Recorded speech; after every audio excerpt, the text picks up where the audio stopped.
I'm going to read you an article. Like I told you, I've been traveling the world for the past 12 months. And why? A year ago, rest of the world woke up and they called us in Iceland and said, look, did you do something in 2008 and 9? And we said, yes. What did you do? Could you come over, visit, and tell us? And this is what I've been doing for 12 months. So I'm going to tell you, read to you this article. And first of all, I'd like to tell you where I've been. And there are many invitations waiting, and I am very proud to be here with you in Copenhagen, and I thank you for inviting me, honestly. Thank you.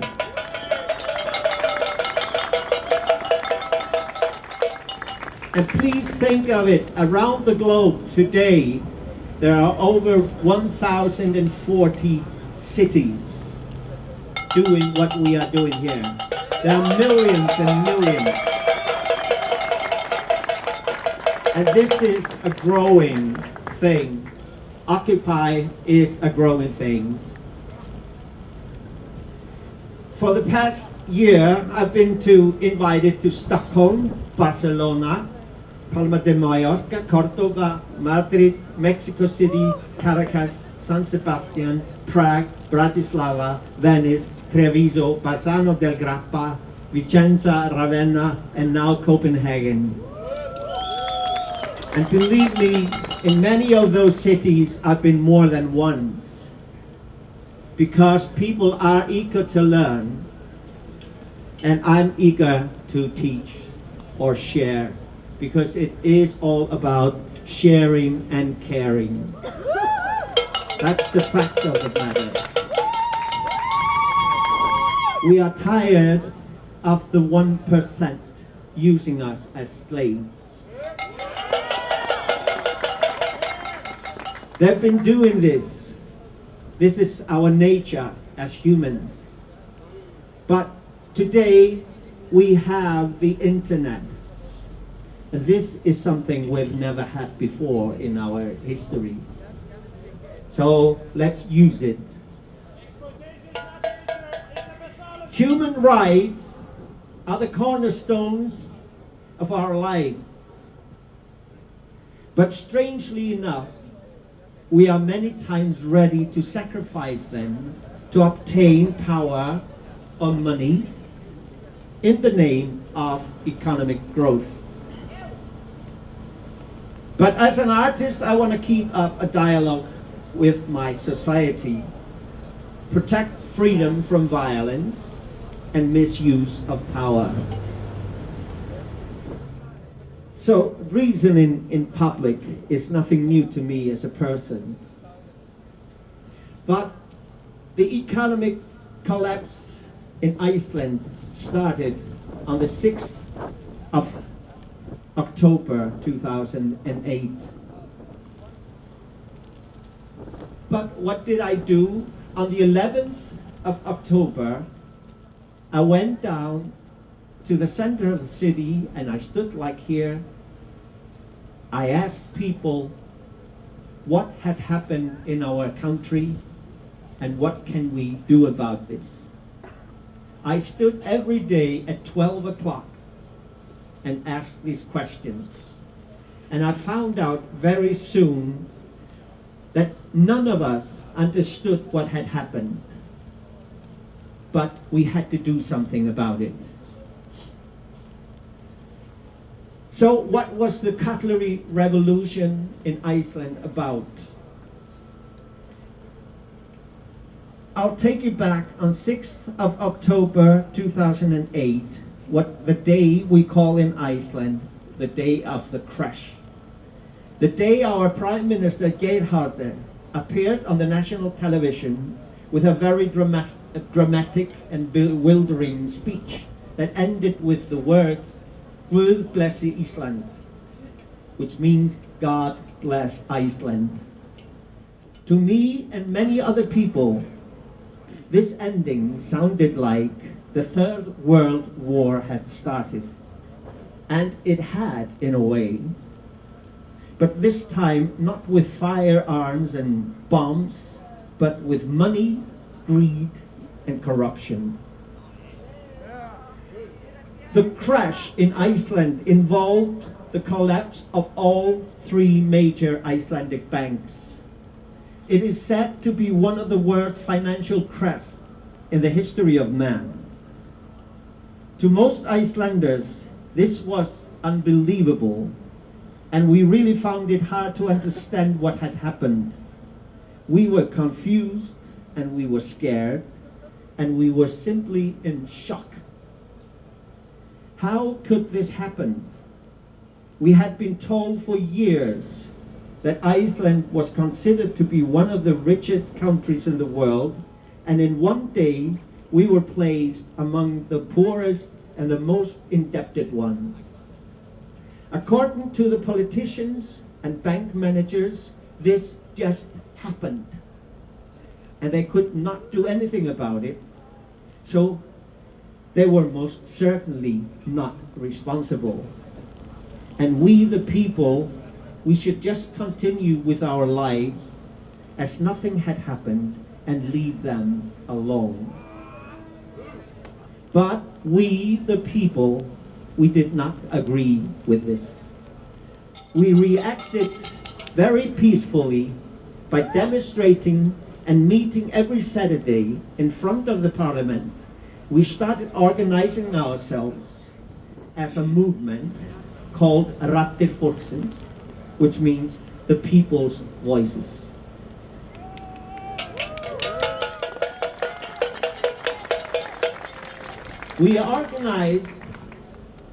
We started by organizing a group of people who wanted a peaceful demonstration, and we called us the Orange Army. We wanted to stop all possible violent acts that might have risen during our public meetings. Everyone who supported us was asked to wear something orange. We organized lectures, speeches, and tried to fulfill what was supposed to be the role of the media, which is to inform people. But unfortunately, the media was not doing it, since it was still and is still controlled by politicians and their friends, preoccupied primarily to protect their interest and so-called honor. We had to be the new media, and the internet became one of our most important tools. We wrote letters to ministers and mapped them to illustrate our views and demands, and they were three. Number one, we wanted the government to resign. Number two, the board of the Financial Supervisory Authority should also resign. And three, the board of the National Bank should resign.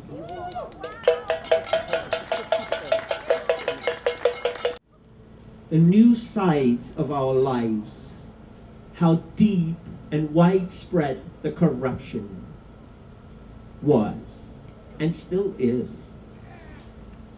It seems like it's never going to end.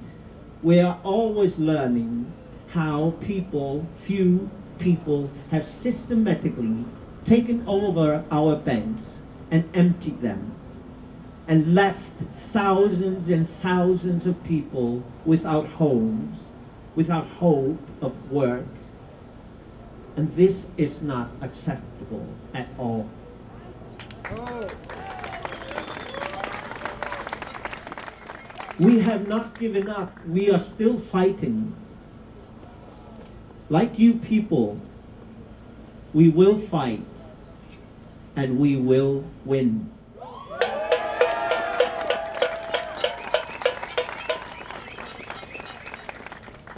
Just think of it. A year ago, Europe, most people didn't know what was happening. Today, there are millions of people demonstrating all over the world. And I am saying to politicians, we do this peacefully because we want to live in a peaceful society. But there will come a time, if you don't listen, that we will lose our patience. Yes. This is human nature. But I'd like to tell you, because there are 3 years ago, we got a new government. We are not very happy with it. But it's better than nothing. But we are keeping pressure on them. The most important thing for us in Iceland was that we have a new constitution written. Our previous constitution was imposed on us in 1873 by the Danish king. And then it was ratified in 1944 when the Icelandic Republic was established, with the promise of reviewing it as soon as possible. That is 67 years ago. So our demand was, we want a new constitution written by Icelanders, for Icelanders. The new constitution has been written, and it is an incredible experiment of direct democracy and the power of the internet. Every citizen with voting rights could participate in writing it, and 500 people stepped forward, and from them we selected 25 people to write the Constitution, and they were from all layers of society.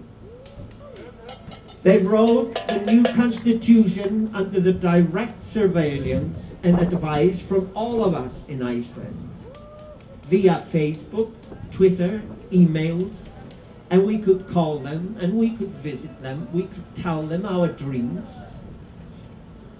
And they wrote in 4 months a new constitution. And they handed it over to the parliament in August last year. Today we are facing the parliament saying no to the new constitution. But then again, that means we just have to fight it. And we will. Another thing we did, we had heard of a woman in France, a very brave, courageous woman named Eva Jolie. She had fought the corruption in France, and for years she had to have bodyguards night and day because people tried to kill her. We simply called her and told her our story, and she came to Iceland and she listened to us, and she accepted to work for us as a main consultant. And according to Mrs. Jolie, it will take 3 to 4 years to get any results. This is what she said 2009, and today we are beginning to see results. We have seen all the major bankers being brought into custody. They have been questioned, and today 3 of them are now in court facing very serious charges. That's a good start. And already we've seen one undersecretary being sentenced to 2 years in jail. No, it's not enough. It's a start. We haven't given up, but it's a start. So let's see what's coming up. We are putting pressure on the government. Another thing the government did finally in 2010 to minimize the corruption, they made a new law called Paragraph 45. and that is to prevent the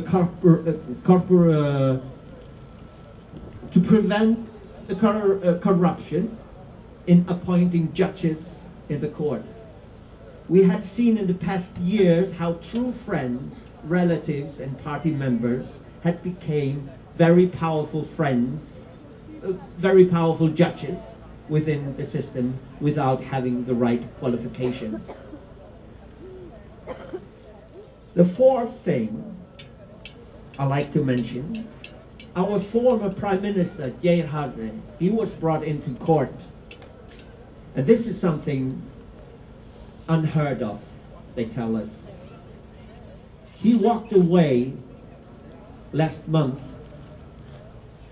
but during the trial,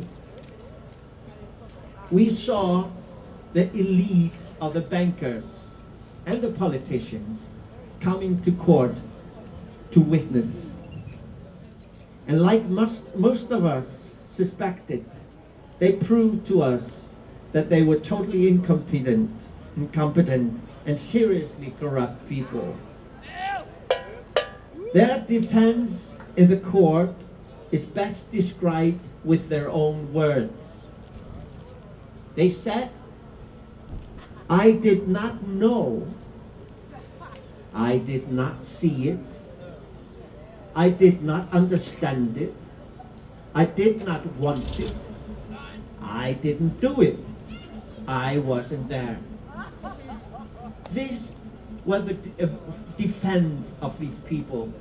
Each and every one of them, they failed in their jobs.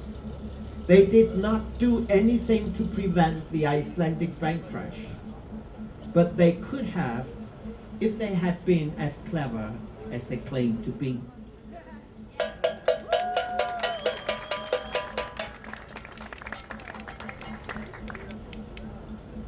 We are trying to really find out what happened and what caused our internal bank crisis. And we have started. We started with the Cutlery Revolution, and we have a long way to go. We are not doing this out of revenge. We are doing it because we want a good life, not just for few, but for everyone. That's why we are here. We must face the fact that there is something seriously wrong with the financial system in the world, but also among the politicians. It feels like the politicians have sold democracy to the few money people. We are watching day by day people taking their lives, people dying of hunger, starvation. This is fact. Every day there are over 70 people who have taken their lives in the past months in Italy alone. And they're expecting at least 3 people to kill themselves per week now. One thing we have learned already, and that is we all need to be vigilant and the guardians of our own society. The line between sanity and insanity is very thin. When Hitler was elected in 1933, Germany was a democratic state. Germany had fair elections. Each of us has the duty to be a vigilant person. It is a work that does not concede holidays or breaks. Protesting is a way of being vigilant, and it must be about sharing and caring for each and every one of us, not just the few. My friends,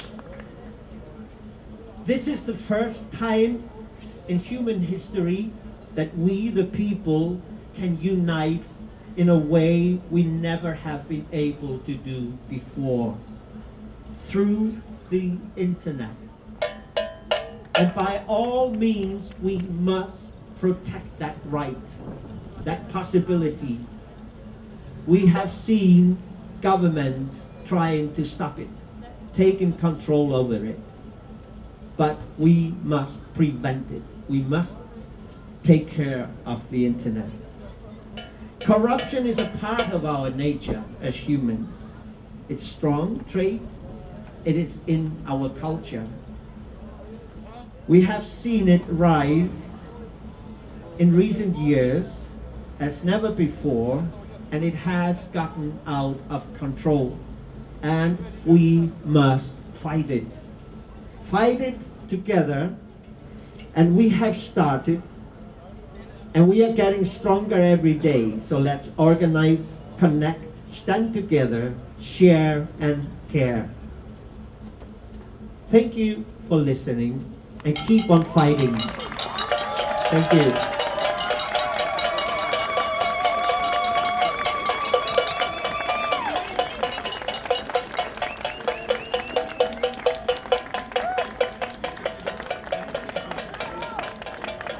Ladies and gentlemen, giv en varm hånd til Hördur.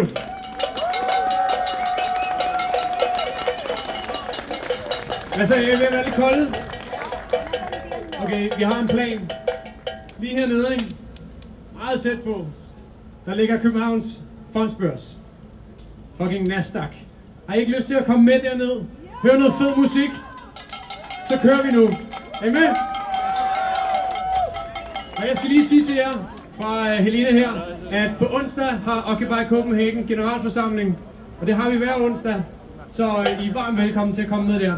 Men der er ikke lige en, der gider prikke på chaufførens rude, så ruller vi afsted. Og Stine skal vi lige have med jer. Og I kan følge med på Facebook, fordi der annoncerer vi altid, hvornår vi har generalforsamlingerne, og hvor. Og alle kan møde op og være med i den konsensusdemokratiske proces, vi har der. Så vi er ingen ledere. Godt. Okay, lad os få noget musik på vejen. I vores land, hvor staten den er nedlagt, det er opholdsland, og retten til at leve i vores land. Trods af statens beslutninger om nedskæring krig, og deres falske parti brænder ved for retfærdighed. Jeg samlede i går, ja, vi ved hvor vi står. Den sociale virkelighed styres med penge og uden at fred i vores land. Og staten den har nedlagt, det er opholdsland, og retten til at leve i vores land. Ja, fanerne er hejst fra Julian og Schmidt, kommer folket fra denne rejse, kan man sige, at staten har talt. De vælger helt fatalt med fremtid og lighed. Vi har strukket os snart, når vi strækker for vores land. Og staten den har nedlagt, det er opholdsland, og retten til at leve i vores land.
bevare vores frihed. Vi stikker færre gruppen, når de gasser vores rum. Lukker alle grænser, mens vi holder på nu. Undertrykker alle, der ikke snakker. Der er uretfærdighed til, og vi vil til nu. Hvor langt kan vi gå? Hvor mange vil forstå?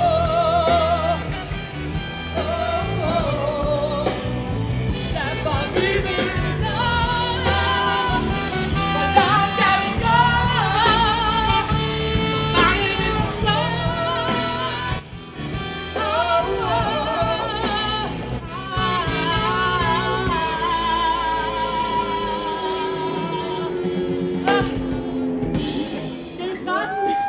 Sådan der, godt holdt ud. Lad os danse den regn væk fra vores plads, fra vores land og fra det hele. Vi spiller lige 2 numre mere. Hvis man ikke rigtig kan høre vores tekster, så skulle man tage en CD med hjem, fordi vi laver musik for at komme ud med nogle budskaber til verden om, hvordan vi synes, man kunne gøre ting federe og på en lidt mere kærlig måde. Vi spiller en nummer nu, der hedder Alle vores drømme.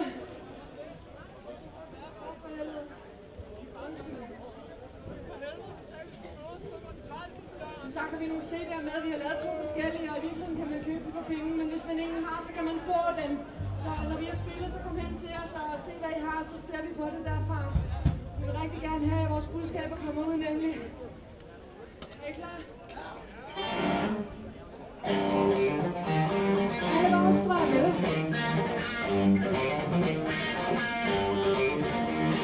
Solen skinner på Christians plads. Søren, han har fred. Han nyder øjeblikket. Han vil ikke bare ved. For ud af systemet, måske er endnu nær. Lige nu står han og tænker på, hvor venner er. Og alle vores drømme. Og vores væk. Jeg ved, du venter derude, og ses vi igen.